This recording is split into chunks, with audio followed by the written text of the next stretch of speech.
Clouds lies one of the Front Range's most treasured landscapes and a real jewel of the state park system. Like the North Elk Creek Trail that we're going to learn more about this morning, Staunton State Park is a lesson in the power of partnerships. The first parcel was donated here in 1986, and then through subsequent purchases by Great Outdoors Colorado, Colorado Parks and Wildlife, and the State Land Board, we're now left with the legacy of Staunton State Park, over 3,800 acres, the newest state park in the system here, managed by Colorado Parks and Wildlife. It's through partnerships that this park has been so successful. The dedication of the staff, the involvement of the local community, and critical partners like Friends of Staunton State Park, and Wayne Parkinson. Wayne, if you could raise your hand, there he is, president of the Friends Group. Thanks so much for all of your efforts. You've helped shape the park's development with the community involved planning through the campgrounds and the visitor center that we see taking shape as we come into the park. We've also seen a dedication to accessibility and inclusivity. Over here is the track chair. This is the first track chair used in the state park system. There's also been an e-bike donated by the Friends Group, and trails built with this kind of accessibility and inclusivity in mind. They're doing it right here at Staunton on so many levels, and it'll be a model for future parks. I'm now honored to get to introduce Governor John Hickenlooper. He's made collaboration and strong partnerships a pillar of his administration, and through his leadership, we've been more successful in promoting outdoor recreation and in conserving natural resources for today and for the future. And it's been my privilege to be a part of that effort. So Governor Hickenlooper, thank you. And so my first shout out goes to Bob Randall for donating so much of his life to the Great Outdoors of Colorado. And his efforts are mimicked and expanded by a staff of thousands of paid staff and volunteers, part of the remarkable partnership that continues to make Colorado more like Colorado. Some of my other governors, we governors tend to compete with each other sometimes and brag about which state is more collaborative. And pretty much when we get to that point, all the governors yield that Colorado somehow has the magic of getting more different people, more different groups of people, more energy around people coming together and expanding trail systems, working in collaboration with the U.S. Forest Service, with our state parks, and then all the local support groups that make things like this track chair possible. I want to give special thanks and shout out to Zach Taylor, who's the park manager here for Staunton, and also for Brian Banks, who's the district forester for the U.S. Forest Service. Also the Mile High Youth Corps, which worked for 6 weeks to finish this. Yeah, I see people shaking their heads. I'm all right. But they really pushed the last 6 weeks to finish this trail this summer. And I also, he's not here, but many of you know Ken Gart, and when you see him, pat him on the back, because there's nobody who spends more time thinking about these trails and really integrating the efforts across the state to have a trail system that really connects together, because that's the ultimate vision, where we're going to have mobility, people who want to get to one place from another, almost anywhere in the state, are going to be able to hop on a bicycle, they're going to be able to hike or jog, they're going to be able to be in a motorized wheelchair, but they'll be able to go through some of the most beautiful landscapes in America. And that's really the philosophy that was behind Colorado the Beautiful, when we created this notion that, within a generation, within 20 years, every kid would be able to be within a 10-minute walk of a green space. And we're not there yet, but boy, we're beginning to see through our planning that it's not as big a voyage or as impossible a journey as some people predicted when we first started. And that in many senses, we are looking at an achievable goal. And that sometime short of, I think our original goal was to make this happen by 2035. Is that right? 2034, 2035? I think it was 2035 by the time we got it all together. But that is achievable. And if you step back and look at all the efforts in the last several years, we put $28 million into this trail system, most of it from GOCO, but from other sources as well. The 16 by 16 Trails Initiative has been a very successful catalyst to show local communities that the whole state cares about your trail, and that finding the missing links and raising the money to connect those, or to take those missing links and make them connections to the other existing links, the links that weren't missing, allows us, when we celebrate that and make it a statewide priority, it really infuses local communities with the energy and the sense of urgency to get those trails done once and for all. All of this stuff comes back to this notion of what I call topophilia, which is a love of place.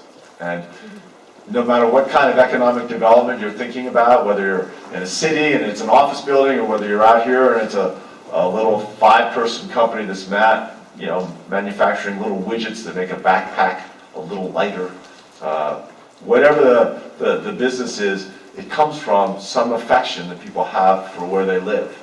And again, I would argue that Colorado dwarfs any other state in America in terms of the affection and really the passion that people have for these landscapes and for this place where we all call home. So now I get to introduce Carolyn Upton, who's a forest supervisor for the Pike and San Isabel National Forest. My first experience with a forest supervisor when I was a 22-year-old grad student in geology, and my field area was just north of Yellowstone Park. If you took the eastern boundary and the western boundary of Yellowstone Park and you took them to the north, that 10-mile high and 30-mile wide chunk on a map, 300 square miles, was where I spent 2 dense summers. When I first got there, as a kid who'd never really been in wilderness before, I asked the people at the park, at Yellowstone Park, who should I talk to? And they said, oh, you're going to be out there a lot. I think you need to talk to the forest supervisor. And they said it that way that put a chill down my spine. I was really, really nervous. But it turned out that the forest supervisor was the one who became a great friend and helped me. At one time, and this is way before wolves there were only about 1 or 2 wolf sightings every couple years in Yellowstone. But I did see a wolf really early one morning, and went back and talked to the forest supervisor and described it. I thought it was just a large coyote. But the forest supervisor was the person who brought in the wildlife expert. We sat down and had the exchange of, intense, fear-based descriptions. And they were pretty convinced it was a wolf. Anyway, I want to present our forest supervisor, one of a long line of wonderful people to make sure that our interactions between people and forest are, again, my grandfather said only God is perfect, but close to perfect is what we do with our forest supervisor. So, Carolyn Upton. Thank you. Not quite sure what to do with that. My name is Carolyn Upton, and I'm the acting forest supervisor for the Pike and San Isabel National Forest and the Comanche and Cimarron National Grassland. And I will say, I'm temporarily here in this position while it's being filled permanently, but I come from the Medicine Bow and Route National Forest, where we have 1 foot in Wyoming managing the Medicine Bow and 1 foot in Colorado managing the Route. And I appreciate your comments about other states and their passion around collaboration. I will take some lessons back from being in Colorado. Appreciate my time here. And I just have a few comments about the project here this morning. This new section of the North Elk Creek Trail now provides 4.25-mile connection from Staunton State Park to the existing Cub Creek Trail located on National Forest System lands. The trail is a result of the strong partnerships between Colorado Parks and Wildlife, Forest Service, Colorado Mountain Bike Association, Single Track Trails, Mile High Youth Corps, Contour Logic, and ERO Resources. In 2017, the South Platte Ranger District of the Pike National Forest partnered with COMBA and other stakeholders for a State Trails Program construction grant.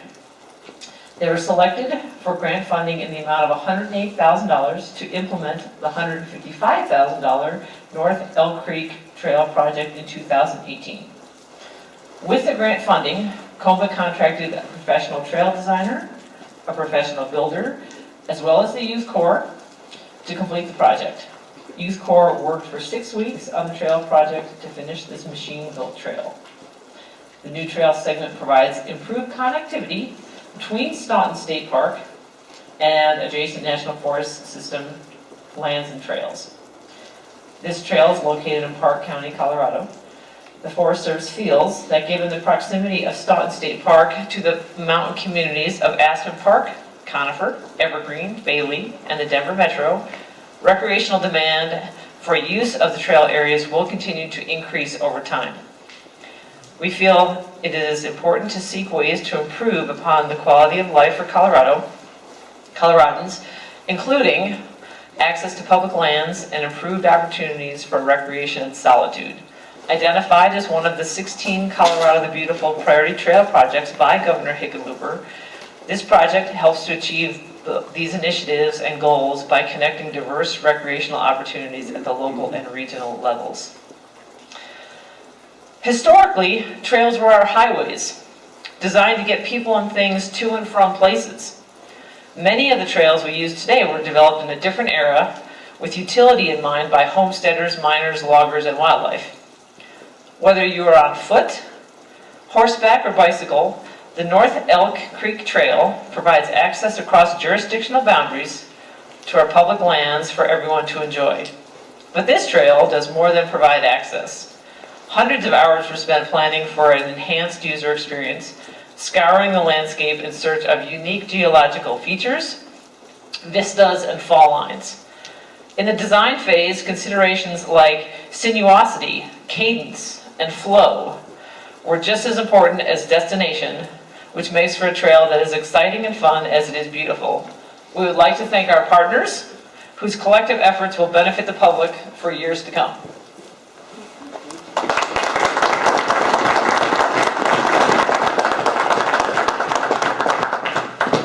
And who am I introducing? I didn't get to that part. I think we're good. Zach, you want to share anything? Please. Thank you. I am Zach Taylor. I'm the park manager here at Staunton State Park, and I'll reiterate everything that the governor has said, as well as Carolyn. It's an awesome opportunity for us to be a player in this partnership. I think having access for the Denver metro area, for the people of Colorado to Staunton, is now enhanced with some of these trails that we can provide into the U.S. Forest Service, into the surrounding communities. So as a partner in this and as the manager at Staunton, I want to thank everybody that's here and invite people to come. That's why we build these trails. That's why we provide this opportunity. Come on out and recreate. Today is a phenomenal day to do so. It's a great place to get out. And again, thank you. Excited about this opportunity. Excited to be out here. Thanks.